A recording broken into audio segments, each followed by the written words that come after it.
से एक ही अपील बा कि रोरा लोग सबसे बढ़िया बानी। और हम देखिए हम बार बार कहनी कि हम पूर्णिया में जन्म लेकर के भी छपरा खाती, हम शहर के अलग अलग बिहार के कौन जिला हम पूर्णिया में ना रहनी, फारबिसगंज में ना रहनी, बरौनी में नहीं की जानत, हम पतरातू नहीं की जान, हम आई छपरा सिवान, छपरा तो हमार कर्म भूमि हो गई। अगर सिवान हमार महाराजगंज गांव बा, बलौन गांव बा हमार, तो ये छपरा बहुत महत्वपूर्ण बा, जाके लोग बहुत महत्वपूर्ण होला। नमस्कार बा रउआ सबे देखा तानी भोजपुरिया माटी न्यूज। आज हम पहुंचल बानी छपरा जिला के एगो ऐसन शिक्षक विगत से रूबरू करा रहल बानी कि एगो छपरा जिला और छपरा सिवान गोपालगंज के एगो ऐसन शिक्षक जे कि आईएएस के तैयारी बच्चा लोग के करावेले और अपना मंच के माध्यम से कई लोगों के मदद भी करेनी। आज उनका से हम जानने की कोशिश करें कि आखिर जब से 2018 से सर का इंस्टीट्यूट चल रहा है छपरा जिला में और बिहार के कई कोने से यहाँ के इनके इंस्टीट्यूट से बच्चे और बच्चियाँ पढ़ाई लिखाई की हैं कोरोना काल में, और कई जिले से नहीं पटना के एक बड़े मंच से भी इन्होंने अपना शिक्षा के विगत से चिराग जला चुके हैं। तो मैं इनसे जानने की कोशिश करेंगे कि आखिर किस तरीके से अपने छपरा में और अपने छपरा जिला में आईएएस की तैयारी के लिए किस तरीके से अपने अच्छा इंस्टीट्यूट का स्थापना किया, और साथ ही साथ बच्चे को किस तरीके से आप अपना विचार विमर्श देते हैं और यहाँ से कितने बच्चे आईएएस बन के निकल चुके हैं। रउरा स्वागत बा भोजपुरिया माटी न्यूज में। हमारा चैनल के माध्यम से अपन छोटा सा परिचय दी। सबसे पहले तो सारण प्रमंडल के सभी लोग के जे लोग भोजपुरिया माटी से जुड़ल बा, भोजपुरी बोल सकेला, भोजपुरी समझ सकता, वो सब कोई के हमार अभिवादन बा। हमार नाम मनंजय प्राण बिहारी, और बहुत लोग हमरा जानत हुई। अपने बारे में मैं आप सभी लोगों से इतना ही कहना चाहूँगा कि 10 अक्टूबर 2018 को मैंने यहाँ इंस्टीट्यूशन की नींव रखी थी आईएएस एकेडमी की, सक्सेस सारण आईएएस एकेडमी। क्योंकि सारण इसलिए नाम को लेकर के हम आगे बढ़ रहे हैं क्योंकि जब हम पटना थे और वहीं हम राजराजेश्वर सर के साथ थे, जो जिनकी पुस्तक आपको एसचैन पब्लिकेशन में आती है, इंडिया के टॉप टीचर हैं। उनके साथ जब हमने संपूर्ण बिहार के लिए काम किया, झारखंड के लिए काम किया, तो मेरे मन में एक चीज़ कहीं ना कहीं खलसा रहा था कि सारण प्रमंडल में आईएएस एकेडमी नहीं है और हमको आईएएस एकेडमी देना चाहिए। क्योंकि उन ग्रामीण क्षेत्र के लोगों को, ग्रामीण क्षेत्र के प्रतिभाओं को जो यूपीएससी और पीसीएस के लिए बड़ा मंच चाहते हैं और किसी कारण से न मिलने के कारण वो अपने सपनों को रास्ते में ही रोक देते हैं, तो मेरा एक प्रयास रहा। हम बेसिकली 2019 में यहाँ आए हैं कम्प्लीटली, और 2019 में हमने पहला एनिवर्सरी भी मनाया 20 अक्टूबर 2019 को। क्योंकि और 2019 के बाद 2020 2021 कोरोना से खोया, लेकिन 2022 मेरे लिए मूल रूप से काम करने का वर्ष है, और हम जनवरी 2022 से पूरी तरीके से खुद को समर्पित रख पाए हैं। और लोगों का प्यार और स्नेह जिस प्रकार का प्राप्त हो रहा है वो मेरे लिए भी गर्व का कारण है, और आने वाले दिनों में सारण के लिए बदलाव का कारण भी है। आपको बतला दें कि आईएएस एकेडमी खोलना और उसको संचालित करना दोनों में काफ़ी अंतर होती है। यूपीएससी पीसीएस की बातें करना और उसके लिए एक प्रकार की लोगों के अंदर प्रेरित करना कि नहीं, आप सारण में रह कर के यूपीएससी और पीसीएस कंप्लीट कर सकते हैं। आज हमने कुछ महीनों के प्रयास से ये शहर में स्थिति उत्पन्न कर दी है कि आज यूपीएससी और पीसीएस के लिए हमारे पास बच्चे आते हैं। 67 में भी एग्जामिनेशन दिया है बच्चों ने, आप रिजल्ट का इंतज़ार कीजिए। और बेसिकली क्योंकि यहाँ बहुत सारी ऐसी चीज़ें मिली जिसके कारण से थोड़ी गति धीमी सी हुई, लेकिन फिर भी हम उम्मीद करते 68 और 69 दोनों एग्जामिनेशन एक साथ होने जा रही है। शहर से ही रह करके पढ़ने वाले छात्र आपको आने वाले दिनों में कम से कम पीसीएस बनते हुए देखे जाएंगे। और अभी तो 3 साल का मेरे पास प्रोजेक्ट है यूपीएससी के लिए। इसके लिए हम इंटर पास बच्चों को अपने साथ जोड़ रहे हैं और उनकी बेसिक चीज़ों को, उनके फंडामेंटल से उनके टारगेट तक पहुंचाने के लिए अपनी एक बड़ी टीम के माध्यम से काम कर रहे हैं। आप यकीन रखिए, आप आईएएस की बात कर रहे हैं, जिस शहर में बच्चों को अभी 10th की भी एक अच्छी इंस्टीट्यूशन नज़र नहीं आती, अगर कोई व्यक्ति आपको यूपीएससी के लिए, और आज संपूर्ण भारत के लोगों की निगाहें हमारे ऊपर है। आप कोरोना काल में हमने गूगल मीट के माध्यम से, यूट्यूब के माध्यम से बहुत काम किया है। लोग जानते हैं कि आज न केवल सारण के बच्चे, हमारे उत्तराखंड के भी बच्चे, झारखंड के भी बच्चे, हमारे यूपी के भी बच्चे, कई लोग हमसे पढ़ रहे हैं। और फिर से एक बड़ी गति दी जाएगी 26 अक्टूबर को, जब हमारी माता जी की पुण्यतिथि है। उस तिथि तक आप देखेंगे कि हम अपने इंस्टीट्यूशन को जिस प्रकार का गतिशीलता दे रहे हैं, आज ऑनलाइन हो, ऑफलाइन हो, मेंस की पेपर हो, ऑप्शनल पेपर हो, हर इंफ्रास्ट्रक्चर तैयार कर दिया है। अब तो जितनी फसल बोनी थी बो चुके हैं, अब फसल काटने का समय है। तमाम बातें आपने बताया हमारे दर्शकों को। एक खास बात रुआ से जानने के चाहता नहीं कि रुआ छपरा जिला के होके और छपरा के नाम रोशन करे खातिर और छपरा में आईएएस और पीसीएस जैसे तमाम अधिकारी आवे निकले और हमार जिला के नाम करे, एकरा खातिर उड़ा तैयारी करनी, ये विजन के का सोचे, का जनता के बीच में कहे के चाहे। आखिर छपरा में क्यों इंस्टीट्यूशन डाले, पटना में आप डाल सकते थे, तमाम कई जगह व्यवस्था था आपके पास, कई मंच की आपके पास व्यवस्था था, लेकिन वहां पे ना डालकर आप छपरा जिला में डाले। आखिर इसका क्या सोच बढ़ाओ? देखिए, सबसे पहले तो और लोग कि हम बता देते नहीं कि हम मूल रूप से छपरा के हैं ना। छपरा सारण प्रमंडल के जरूर हुई, हमारा गांव सिवान में बा। हम बेसिकली सिवान के हैं, महाराजगंज के। हमार जन्म कर्म पूर्णिया में बा। बिहार के कई जिला में रहे के हमरा अवसर प्राप्त होइल बा, काहे कि पापा जहाँ जहाँ जॉब करत रहनी, ओजा जाए के पड़त रहे। हमरा तो छपरा से जुड़ाव तब हुई जब हम पूर्णिया जिला स्कूल में पढ़त रहनी, और छपरा के डॉक्टर राजेंद्र प्रसाद बाबू के की नहीं खे जानत, फर्स्ट प्रेसिडेंट ऑफ इंडिया। तो हमारे पापा के दिल में रहे कि जब तू छपरा जिला स्कूल में थी, पूर्णिया जिला स्कूल में पढ़त रहे, तो तू छपरा जिला स्कूल में पढ़ा, उससे अच्छा बा ओजा पढ़ल आदमी पूरे देश में सबसे नंबर 1 रहल। हमरो गर्व होल पूर्णिया में रहे के बावजूद भी अपन मिट्टी, अपन भाषा, अपन लोगों के बारे में जानकारी एकत्रित करल हमी के एगो शौक रहे कि ना छपरा की ये होता, छपरा की ये होता। और राजेंद्र बाबू तो हम एजा आ गए नहीं। रोरा बता दी कि हम छपरा जिला स्कूल हॉस्टल में रहनी, छपरा में जब कदम हम रखनी तो छपरा जिला हॉस्टल में हम रहनी। हमारे एजा क्यों ना रहे, हमरा भोजपुरी बोले ना होत रहे, हम बहुत सारे चीज़ें समस्याएं रहे, लेकिन फिर भी हम एजा से बोर्ड पास कैनी, राजेंद्र कॉलेज से इंटर कैनी, फिर ग्रेजुएशन कैनी बाद में। तो बहुत सारी चीज़ें ऐसा लागल हमरा कि छपरा में करे के चाहिए, छपरा के खातिर करे के चाहिए। हम पटना चल गए नहीं बहुत, जब हम पटना जा कर के अपना आप के, हम दिल्ली भी जा सकत रहनी, लेकिन हम पटना ही खातिर शिफ्ट कैनी क्योंकि हमारा पास विकल्प रहे कि खुद के सबसे बड़ा मंच पर स्थापित करा। लोग कहेला पटना दिल्ली इलाहाबाद के नाम ले वाला लोग, तो हम कहनी कि सबसे अच्छा रही कि हम खुद के पहले प्रूव करें कि हम बेस्ट हैं।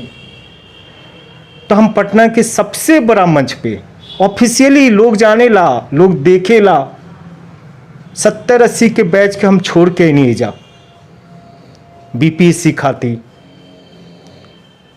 और हम ओजा जब रहनी तो हमारा मन में एक ही चीज़ रहे कि कभी ना कभी तो हमरा छोड़े के पड़ी, आखिर हम केहू न केहू के साथ बानी। ये पूरा इंस्टीट्यूशन में हम एगो भूमिका में बानी। खुद के कहल जाला नो, केहू कहेला नो कि खुद के रोरा जो प्रयास करेनी तो रोरा आपन घर के जब शुरुआत करेनी और आपन नींव डालेनी तो वो महल से ज़्यादा बेहतर लागेला। रोरा केहू के महल में रही आ किराए में रही, रोरा किराया 50,000 काहे ना पेमेंट करी, लेकिन वो राउर आपन आत्मीयता के साथ नहीं के जुड़ सकत। हम सबसे बड़ा मंच में रहनी, हमने प्रूव कैनी कि हाँ आज झारखंड बिहार हर जगह के लड़का के जब पढ़ेनी तो हमारा दिल में अल कि ना आपन अब मकान बनाए, हम आपन नींव रखें। कष्ट हुई हमरा, जे शहर में लोग पढ़ाई के प्रति आईएएस के जब हम नाम लेनी, हम जब पढ़त रहनी जिला स्कूल में या ओकर बाद जब हम पढ़ाई कैनी, हम पटना के एन कॉलेज में जब रहनी, तब लोग का कहत रहे, जा रहे हैं दिल्ली, जा रहे हैं, जा रहे हैं इलाहाबाद, जा रहे हैं, जा रहे हैं पटना, जा रहे हैं। क्यों जा रहे हैं? क्योंकि हमको यूपीएससी की तैयारी करें। हम इस सोच को बदलना चाहें। हमने अपने जीवन में एक चीज़ को ग्राउंड बनाया कि आप प्रयास कीजिए और शिक्षा का विकेंद्रीकरण कीजिए। आज यूपीएससी के लिए दिल्ली ही 70 साल से केंद्र बनी हुई है। क्यों? क्योंकि जितने भी शहरों के, आप रोरा चल जाए दिल्ली में, बिहार के कितना बढ़िया बढ़िया टीचर हो जा पढ़ावता। इलाहाबाद में चल जाए बिहार की, वो अपन घर में काहे नहीं के पढ़ावत? जब ओकरा अंदर एबिलिटी बा, ओकरा अंदर एबिलिटी बा कि वो बेस्ट कर सकता, तो फिर काहे दिल्ली जाता? पैसा। ओकरा ये मालूम बा कि हम छपरा में रहे, छपरा के लेकर ना पढ़ी, हम दिल्ली में जाए, मुझे प्लेटफॉर्म तैयार बा, हमरा जाए के बा, परफॉर्म करे के बा, एक सम्मान भी मिले और साथ साथ हम आर्थिक रूप से मजबूत भी रहे। हम इस सोच के बदलनी, हम जानत नहीं कि 2, 3, 4 महीना कष्ट, हमने जितना संघर्ष के रहे वो बदल देनी। अब हम तो सफलता की बड़ी कहानी लिखे जाते नहीं।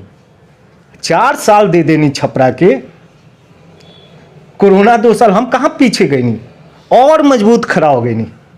और वो में बच्चा के प्यार, अभिभावकों के प्यार, मीडिया कर्मियों के प्यार। हम एगो पोस्टर ना देवनी, छपरा जिला में केहू बता दे कि मैनेजर सर के एगो पोस्टर, और आज हमरे यहाँ क्यों आईएएस खाती लोग आवता, क्यों पीसीएस खाती आवता? काहे कि हम मिलावट ना कहीं अपन लाइफ में। हम अपने यहाँ यूपीएससी के बच्चा के बुला करके हम बिहार बैच में नहीं की डाल सकत, बैंकिंग में नहीं की डाल सकत। हम 2 गो बच्चा के पढ़ाई में, लेकिन जे बच्चा आईएएस बने खाती आवता ओकरा यूपीएससी के अकॉर्डिंग ही हम सिलेबस दें। हम पहले अकेले रहनी, आज दिल्ली के लोग, पटना के लोग, जे आज हमारे टीम के मेंबर वालों रोरा रिजल्ट के इंतजार करिए, रिजल्ट आवता तब तो हम शान से चलत नहीं। एगो और ही खास बात जाने की कोशिश करें कि छपरा, सिवान, गोपालगंज के छात्र छात्राओं के जौन शिक्षा देतनी, पढ़ावतनी, ओकर गर्जीवन के का प्रेम बा, और बच्चा जब पढ़े आवेला रो इंस्टीट्यूट में तो लोग के का विचार बा, का वाकई में कमजोर घर के लड़का लोग आवता, क्या वो टाइप के जौन शिक्षा वो लोग के मिले के चाहिए पहले जौन मिले बा वो नहीं मिल पावत, अब ओकरा के निखारता लोग, का इमे कुछ बड़ा बदलाव दिखता कि ना लड़का सन में? देखिए उज्जवल जी, बदलाव कोई एक दिन में ना आएला। क्रांति जब कहे नहीं, हम तो रिवोल्यूशन, हम एक तरीके के साधन में जब बनी और कहते नहीं कि आईएएस एकेडमी, जब हम अपन इंस्टीट्यूशन के साथ जोड़त नहीं सक्सेस सारन आईएएस एकेडमी, तो पहले ही बदलाव बा कि हम पूरी ताकत के साथ काम करत नहीं। हम जब अपन एडवर्टाइजमेंट में लिखत नहीं यूपीएससी, पीसीएस और पुलिस अधिकारी, तो हमार विजन साफ बा कि हमरा यहाँ यूपीएससी, पीसीएस और मिनिमम जब आएगा तो वो पुलिस सब इंस्पेक्टर खाती। हम प्रारंभिक दिन से मनने की ना थोड़ा परेशानी संघर्ष हुई। लोग पहले सुनी, अच्छा 1 साल में बंद हो जाई, अरे ये जा चलबे ना करी, अरे लोग, हम इस सब समस्या के पहले समाधान करके बैठल बने। हम जब बेहतर टीचर हैं, हम अपने आप के माने नहीं कि हमरा से पढ़ ले के बाद अगर लड़का फेल करता तो हमारे स्टूडेंट ही नहीं थे। हमारे स्टूडेंट जो हमरा साथ 12 महीना, 14 महीना या 15 महीना कंप्लीट कोर्स कैले बा, एक भी लड़का अगर फेल कैले हुआ तो रोरा मीडिया के माध्यम से जाता खबर, लिख दे कि हम 14 महीना रोरा यहाँ सर कंप्लीट कोर्स कैले बानी या तब फेल कर गए बानी। हम 16 महीना राउर स्टूडेंट रहनी लगातार। हम एगो कोर्स देवेनी कि 12 महीना में समाप्त हो जाए, 2-3 महीना में एक्सटेंशन देवेनी, और हम विश्वास देवनी कि हम जे शैली से पढ़ाए नहीं, हम कंप्लीटली बोरी चट्टी वाला आदमी है, सरकारी स्कूल से पढ़ल आदमी है। हमरा मालूम बा कि दर्द कितना मिलेला, एजुकेशन सही ढंग से अगर ना प्राप्त करे तब क्यों। हम स्कूल जाते रहने न, जब लिखे नहीं कि बोरी चट्टी वाला मास्टर रही, जब हम पूर्णिया में रहनी तो सरकारी स्कूल में रहनी नो, हमको आज के जो तो हमी के बाबूजी जे रहने नु और हमी के मम्मी पापा जे रहने नु पढ़ाई के प्रति हमी के इतना ना समर्पित कैनी, हमी के गुरुजी के प्रति सम्मान कि कितना पीठ हमी के पापा के पिटाई से टूटल हुई हम ही जाना तनी सन। तो हमी के एजुकेशन के महत्व समझनी सन और हर उस बच्चा के पैसा की भी महत्व समझनी जे बच्चा आज बड़ा सपना लेकर के प्रयास करता। और रौरा या केहू भी मीडिया कर्मी भाई से हमरा एक ही निवेदन बा, हम एक खास शैली से आगे बढ़े वाला लोग हैं। हमारा यहाँ पढ़ला अभी हम बिहार पुलिस की बात कर रहे तो नहीं की, हम बीपीएससी की बात कर रहे थे नहीं। अभी 68-69 बीपीएससी की एग्जामिनेशन होने वाला बा। 6 महीना समय मिला था और 6 महीना में हम ही कंप्लीट करवा सकते नहीं। खातिर ना कि हम कोई मंत्र फूके वाला आदमी, हम तो एगो अंगूठियों नहीं खी पहन ले कई बार का, हम मंत्र ना, हम एगो बच्चा पे 6 घंटा समय दे वाला आदमी। हम दिन के पढ़ाई नहीं, रात के पढ़ाई नहीं, जगह पढ़े पे हम रोरा यूट्यूब पे पढ़ाई नहीं। काहे पढ़ाई नहीं? काहे कि एगो कंप्लीट कोर्स बा, एगो सिलेबस बा, उस सिलेबस के पूरा करी और रोरा विश्वास रखी कि पहले का होत रहे नहीं की जानत, लेकिन आज हम बहुत खुश बानी। हर वो आदमी जो बीपीएससी के नाम जानता वही जानता कि शहर में रहे के बाद तो छपरा में रहे के बाद सिवान में रहे के बाद तो मनंजे प्राण बिहारी की कोई विकल्प नहीं थे। और अगर क्यों के लागे कि हम थोड़ा बोलत नहीं विकल्प नहीं थे तो 3 घंटा के क्लास हमरो कहीं खड़ा करके दिलवा दे और 3 घंटा के क्यों। और हम तो बिहार और भारत खातिर काम करते नहीं। हम जब भी लिखे नहीं तो हम कहें कि हमको भैया इंडिया में छाना है। हम प्राण बिहारी इसलिए हैं क्योंकि हम पूरे बिहार का प्राण बनना चाहते हैं। हम इतनी मेहनत इसलिए करते हैं और छपरा में 4 साल के उतार चढ़ाव को झेलने के बाद भी हम दिल्ली और इलाहाबाद का नाम नहीं लेते हैं। इसके पीछे इसलिए क्योंकि हमको सारण को समांतर खड़ा कर देना है। एम्स अगर दिल्ली में ही रहता और आज उसका विकेंद्रीकरण नहीं होता, अलग अलग शहरों में नहीं खोला जाता, तो कितने लोग एम्स पहुंचते पहुंचते रास्ते में दम तोड़ देते। यूपीएससी की तैयारी केवल दिल्ली में होगी, ये भ्रम तोड़ने के लिए हम संघर्ष कर रहे थे। लेकिन अब रौरा बता देते नहीं उज्जवल जी, बहुत बढ़िया बा, हमार सारण सबसे बढ़िया बा, हमार सारण सबसे पवित्र बा और हमार सारण आए वाला दिनों में संपूर्ण भारत में देख लेम रौरा। अगर हम 2-4 साल हमारा बीमारी ना हो, कोनो शरीर स्वस्थ रह गए तो यही जैसे रोरा आकर के आईएएस के इंटरव्यू लेके जाए। सर के जौन सोच बा, जौन उम्मीद बा, जहाँ के कहतनी कि हम बोरा पे पढ़ल बानी और सर जी और पिताजी के मार खैले बानी, तो उ दर्द हमरा पता बा, उ मेहनत हमरा पता बा कि 1-1 रुपया किंग अगर जीवन किंग केहू के माई बाबू अपन बच्चा के पढ़ावे खातिर खून पसीना लगावेला।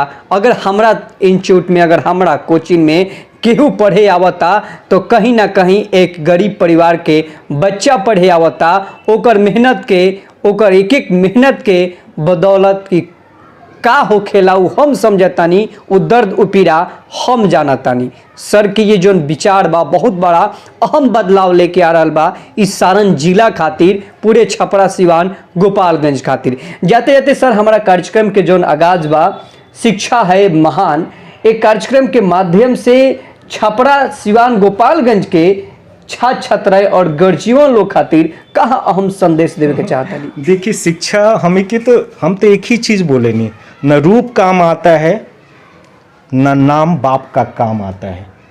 काम केवल ज्ञान काम आता है, ज्ञान काम आता है। बार बार आपको याद होना चाहिए, नॉलेज इज पावर। हम केबीसी देखते थे तो ये इंट्रोडक्टरी थीम होता था और हम उस दिन से इस चीज़ को जहन में डाल दिया कि नहीं, आप किसी पापा का नाम क्या है भूल जाइए, पापा का कास्ट क्या है भूल जाइए, आप भूल जाइए कि आपके घरों में कितने पैसे हैं। बदलाव का एक ही कारण है, आप कितनी एडुकेटेड हैं। आप अपने कर्म के प्रति, कर्म प्रधान विश्व करी राखा, जो जस करी तस फल चाखा।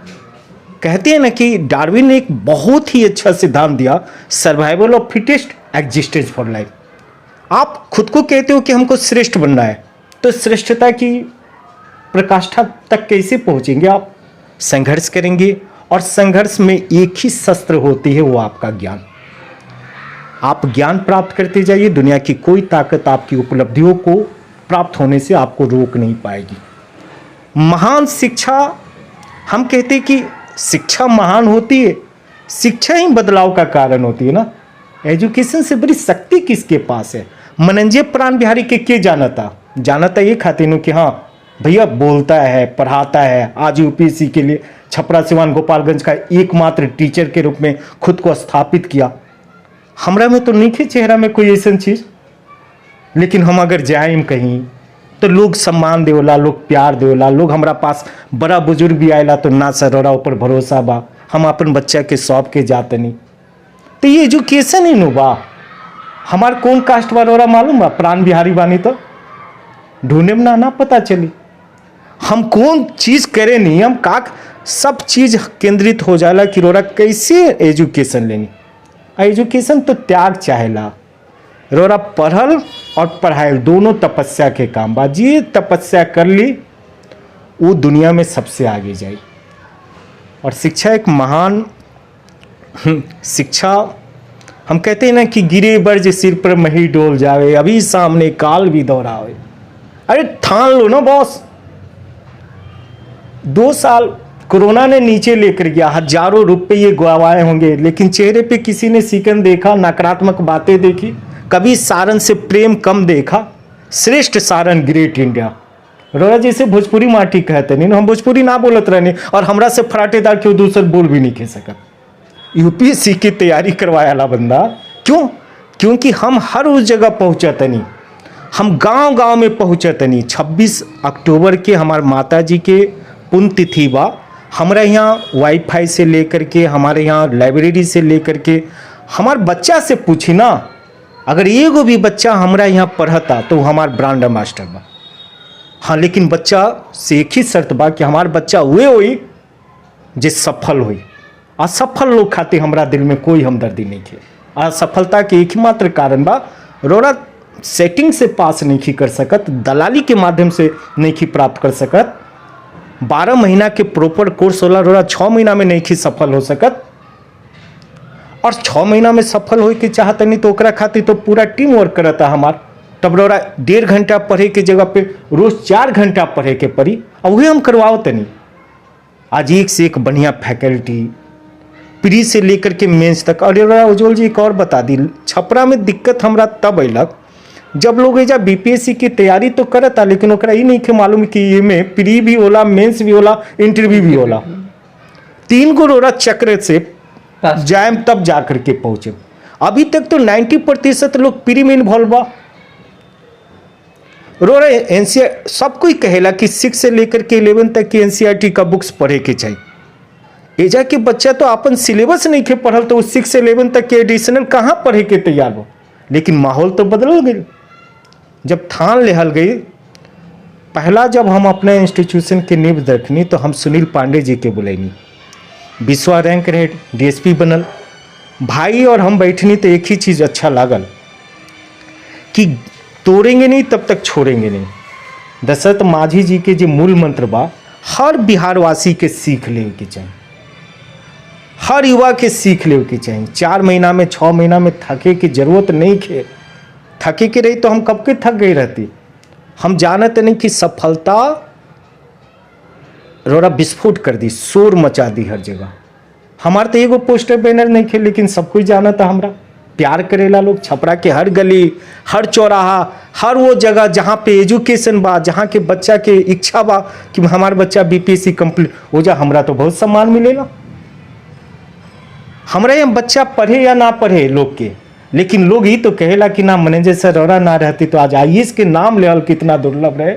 आज तो बच्चा कहता ना यूपीएससी, पीसीएस, हम क्या बनना चाहते हैं, हम आईएएस बनना चाहते। कहाँ? छपरा में रह के। इंतजार कीजिए, गूंज सुनाई दे रही है, अब सुनाई तो दे ही रही है। हम तो बहुत खुश हैं। जाते जाते हमारा दर्शक से का अपील करें और छपरा के जनता से हम का अपील रही रहो? जनता से एक ही अपील बा कि रोरा लोग सबसे बढ़िया बानी। और हम देखिए हम बार बार कहनी कि हम पूर्णिया में जन्म लेकर के भी छपरा खाती, हम शहर के अलग अलग बिहार के कौन जिला हम पूर्णिया में ना रहनी, फारबिसगंज में ना रहनी, बरौनी में नहीं की जाना था, हम पतरातू नहीं की जान, हम आई छपरा सिवान, छपरा तो हमार कर्म भूमि हो गई। अगर सिवान हमार महाराजगंज गांव बा, बलौंग गांव बा हमार, तो ये छपरा बहुत महत्वपूर्ण बा। एजा के लोग बहुत महत्वपूर्ण होला। एजा श्री लालू प्रसाद यादव, हम पढ़ाई नहीं ना 1917 के एगो चंपारण आंदोलन बा, तो हम पहला लाइन कहने की जाने ला लोगिन। ये जे छपरा बना जाके खासियत देखा कि जब महात्मा गांधी के सिपा सलार भी चंपारण आंदोलन में, तो सब लोग 50 किलोमीटर के रेंजे में रहे लोग। ये राजेंद्र बाबू हों, चाहे ब्रज किशोर प्रसाद जी हों, चाहे मौलाना मजहरूल हक साहब हो, सब लोग इसी मिट्टी के हैं।